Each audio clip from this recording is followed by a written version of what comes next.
It's just as good as you would have it in the Chinese restaurant. You can do it at home. A very healthy option for the entire family.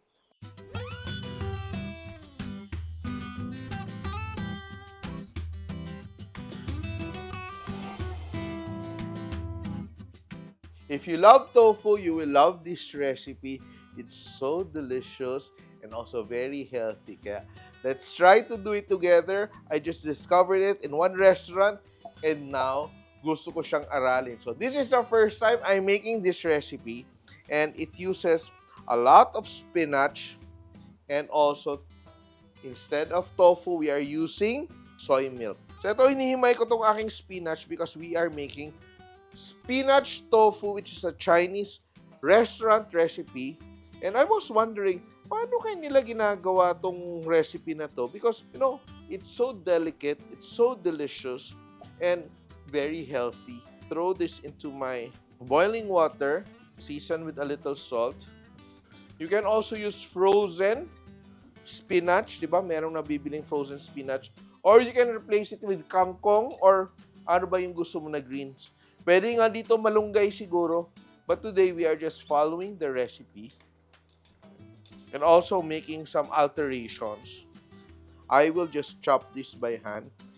And you can also make this ahead of time para the next time magluluto ka, magsuserve ka nito, meron ka nang ready na spinach tofu. And I will put this aside. And we are using 2 cups of soy milk and 7 whole eggs. So these are medium eggs, but if you use large eggs, you can use 6 large eggs. Beat everything together. Yan. And this is really so delicious. The first time I tasted it, parang, wow, ano to? Sila ba gumagawa ng kanilang tofu? Tama, sila nga gumagawa. But it isn't really like a tofu. It's more like a tofu flan kasi there's a lot of eggs in this recipe. And to give it some flavor, we are adding a pack of Maggi Magic Sarap. Get a strainer and we will strain our egg and soya milk mixture. Be sure there are no lumps and no eggshells. And we have our 8x8 aluminum pan.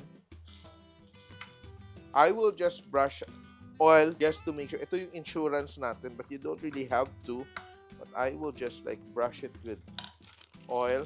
And I have here wax paper. Pat maayos yung paglalagay natin.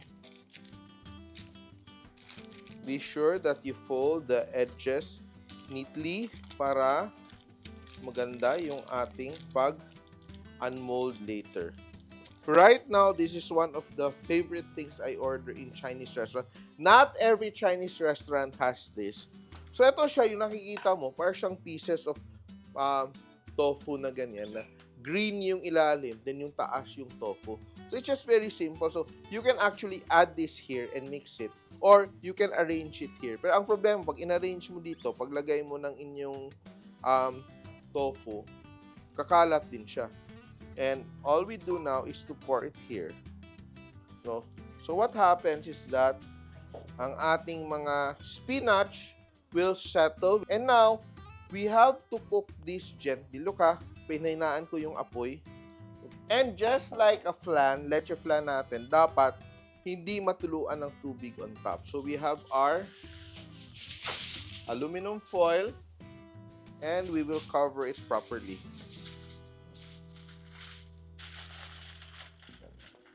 Ito, low heat, not boiling. We will put it evenly. Dapat even para when we slice it later, even din yung level niya. Now we will cover and cook for, let's say, 18 minutes. And let it cool. While waiting for this to cook, don't forget to subscribe to the Chef Tatung YouTube channel. We are cooking recipes that you love. And of course, recipes that I love as well, just like this one. So you will be introduced to new recipes na hindi nyo pa siguro naluto sa bahay. But this one is a winner. You will fall in love with this as well. You have to let it rest for around 2 hours para mag-set siya. Ay. Ito pala. Ito hindi ko siya naayos. Sorry. Pero pwede na rin, di ba? And what I will do now, kita mo, di ba? The top portion is the spinach. So this one has already cooled down for around 2 to 3 hours. Bablog rin natin. For perfect results, up! Then we will just peel off. It's so masarap! Uy, lulutuin ko na to lagi. Ito, we will cut it into pieces. Gusto mong maging mas makapal, yung gagawin mo lang, ito, cut into third. And what we will do now is we will deep fry this para magkaroon ng konting crust sa labas. Up! Diba? Ang ganda niya. Ito talaga. Restaurant quality recipe naman yung ginawa natin. And I'm just heating up my pan. Add some oil. So when you eat it, there's that nice, very, smooth sauce. Diba? Yung bite of the mushrooms. May konting crunch. But pag kinain mo, very silky yung loob. Right? Hot oil. So medyo crispy yung ilalim.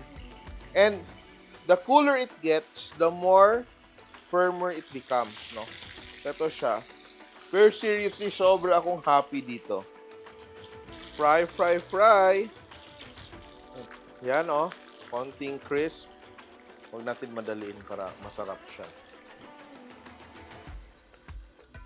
And that's good enough. One by one. Perfect! Oh, I'm so happy. Ito talaga. Sobra akong happy dito. Para siyang ma-joke. And we will work on our sauce with our Shimeji mushrooms. You can add a mix of mushrooms. You can add enoki. You can add shiitake. And I will make my chicken broth using my Maggi Magic Chicken Cube. I will use half of this and dissolve here. So this is the base for my sauce. And I will also flavor it with a bit of oyster sauce. Around a teaspoon. The first time I tried this, I fell in love with this recipe. Pero parang di ko ma-figure out kung paano siya gawin. But now I know how to do it. And apparently, it's perfect. Konting oil. We don't want to toast the garlic. Just to infuse flavor. And eto ang ating Shimeji mushrooms. And for my sauce, di ba, naghalo na ako ng chicken bouillon cube. Meron akong oyster sauce and I'm adding a bit of sugar. Not too much. Spoon ng konti. And eto optional. Wala siya dito kasi optional siya. You can add Chinese cooking wine. Eto siya. I'm just adding a little, around 2 teaspoons. Season my Shimeji mushrooms with a little bit of salt. Konting-konti lang pitik. And we will add our pre-mixed sauce. Ibang dali ng life. Very pale colored. Ito, a little bit of black pepper. And ito, ang aking slurry. Mixture of starch and water. And this is very mildly seasoned. No? Hindi siya yung maalat or matamis. So just mix and add starch to achieve the right consistency. Not too thick and not too runny. And to give it that really nice Asian touch, we will add sesame oil. And that's perfect. I remember it's served na parang ganyan in the Chinese restaurant. Mushroom sauce on top. Diba? Sarap, oh. You can add more mushrooms here if you want. Masarap to. Mixed mushrooms. 3 kinds of mushrooms. You have 1 piece for me. You can add some sauce. Yan, oh. Oh my. Tignan natin. Perfect. Saucy. Ito, very mildly seasoned because we want to taste the spinach, we want to taste the tofu, and we want to taste the mushrooms. It's just as good as you would have it in the Chinese restaurant. You can do it at home. A very healthy option for the entire family. A little bit of work, but very easy to do. Tignan natin ulit.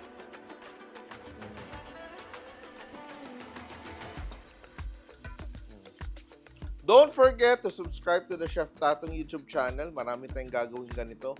And also, try this recipe. I promise you, yung mga senior na dyan, mga followers natin, naghahanap ng mga healthy dishes. It's something to master. So easy to do. Pero ewan ko, pag nakain mo to, gusto mong ulamin lagi. Kaya try this recipe, ang ating spinach tofu with mushrooms. Simple!